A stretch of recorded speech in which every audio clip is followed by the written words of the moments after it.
করছেন? আমার সম্পূর্ণ টাকা ক্লিয়ার করতে হবে, সম্পূর্ণ ভর্তি সম্পূর্ণ টাকা ক্লিয়ার করতে হবে, তারপরে আমি এখান থেকে যাবো। নওগাঁয় নবীনবরণ অনুষ্ঠান থেকে ফেরার পথে এক শিক্ষার্থীকে ঘিরে তৈরি হয়েছে উত্তেজনা। এসএসসি পাশ করেই পল্লী চিকিৎসক ও নার্স হওয়ার স্বপ্ন নিয়ে ভর্তি হওয়া শিক্ষার্থী মেহের আয়াত জেরিন পরবর্তীতে ভর্তি বাতিল করেছেন।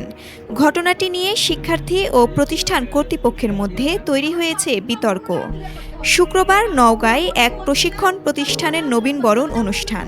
রাজশাহী শাখা থেকে প্রায় 14 থেকে 15 জন শিক্ষার্থী ও প্রশিক্ষক একটি হাইস গাড়িতে সেখানে যোগ দেন। অনুষ্ঠান শেষে গাড়িতে ফেরার পথে অপরিচিত পুরুষের পাশের সিটে বসতে অস্বীকৃতি জানান শিক্ষার্থী মেহের আয়াত জেরিন। এ সময় প্রতিষ্ঠানটির পরিচালক মাসুদ রানা ঘটনাস্থলে উপস্থিত হয়ে বাকবিতণ্ডায় জড়ান। পরবর্তীতে জেরিন একাই রাজশাহীতে ফিরে আসেন। পল্লী চিকিৎসক নার্সিং কোর্সে নবীনবরণ অনুষ্ঠানে আমাকে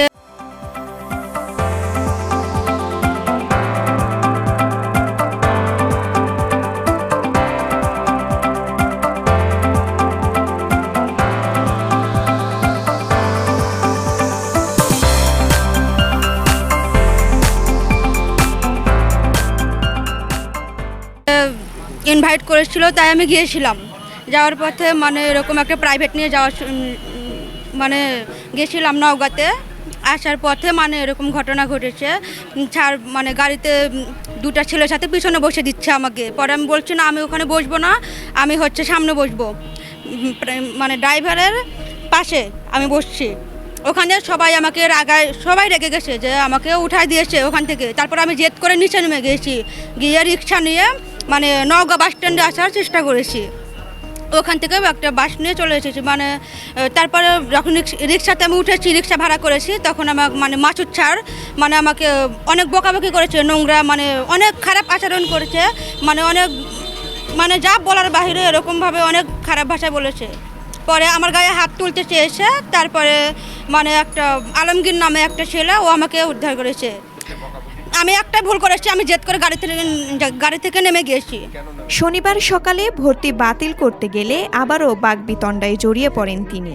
তবে গণমাধ্যম কর্মীরা উপস্থিত হলে প্রতিষ্ঠান কর্তৃপক্ষ শিক্ষার্থীকে 2600 টাকা ফেরত দিয়ে ভর্তি বাতিল করে, যদিও তিনি ভর্তি হয়েছিলেন 6300 টাকার বিনিময়ে। ঘটনা প্রসঙ্গে প্রতিষ্ঠানটির পরিচালক মাসুদ রানা বলেন, এসএসসি পাস তরুণ তরুণীদের জন্য 1 বছর মেয়াদী পল্লী চিকিৎসক ও নার্স কোর্স চালু রয়েছে। আমি তাকে একটু বকা দিচ্ছি, যাচ্ছে চলে যাক, যা পারে তা করো, ঘর ব্যাপারে চলে যাক, লাগলে যা লাগে তা দিব। আমি যাওয়ার সময় ক্যাচাল লাগিয়েছে, আমি ক্যাচালটা মিটানোর জন্য গিয়েছিলাম ওখানে। কারণ স্টুডেন্টদের গ্যাঞ্জাম লাগলে আমি শিক্ষক, সেখানে সমাধান করবো না। এগুলো পেপারে পত্রিকার প্রয়োজন না হলে না দেয় ভালো, কারণ এগুলো গ্যাঞ্জাম যতটা না হয় এটাই আমার কাম্য। এসএসসি পাশ করে পল্লী চিকিৎসক ও নার্স হওয়া প্রসঙ্গে জানতে চাইলে প্রতিষ্ঠানটিতে কর্মরত কেউই এর সদুত্তর দিতে পারেননি। ওদেরকে আমরা কোর্স করাই, এটা কোর্স করে উনি সাধারণত রিপোর্ট যে ডাক্তার যে রিপোর্ট দেয়, রিপোর্টগুলো কিছুটা বুঝতে পারি, মানে আমরা বুঝাই, সাধারণভাবে ধারণা দিয়ে থাকি রিপোর্টগুলো বোঝানো। জি ওটাই মনে করেন যে আপনি সাধারণত আমার এখানে গ্রাম্য দোকান, এখন আপনার সমস্যা রিপোর্টের কাগজ নিয়ে আসছেন, এখন আমি যদি বুঝতে না পারি তখন সমস্যা না, তার জন্য কিছুটা ধারণা দেওয়া। তারপরে ও গিয়ে রিক্সাতে উঠলো। রিক্সাটা উঠার পরে আমরা রিক্সা আটকালাম, যে তুমি একা কেন নেমে চলে আসলা, কারণ কি? হ্যাঁ, এই 7টা সাড়ে 7টার দিকে তুমি রাজশাহী কীভাবে যাবা, এগুলো ওকে জিজ্ঞাসা করলাম। ও বলতেছে আমি ওই গাড়িতে আর যাবো না, দরকার হলে আমি অন্য গাড়িতে চলে যাব, আমি ওই গাড়িতে আর যাবো না। তো তুমি ওই গাড়িতে পিছনে না বসে সামনে বসো, তুমি যদি যেতে না চাও তাহলে সামনে বসে যাও, ও তাও আসবে না। এখন এই পর্যন্তই ওর সাথে আমাদের কথা। তারপরে স্যারে ডাক দিলাম, স্যারের সাথে ওই কথাটা ও এখন পেঁচাচ্ছে সবার সাথে। না, ও আমাদের সাথে আসে নাই, ও একা ওর জেদ করে চলে আসলো একা। আমার সম্পূর্ণ টাকা ক্লিয়ার করতে হবে, সম্পূর্ণ ভর্তি সম্পূর্ণ টাকা ক্লিয়ার করতে হবে, তারপরে আমি এখান থেকে যাবো। সম্পূর্ণ টাকা ক্লিয়ার করতে হবে। আপনি এখন কি বললেন আর এখন কি কথা চেঞ্জ করছেন?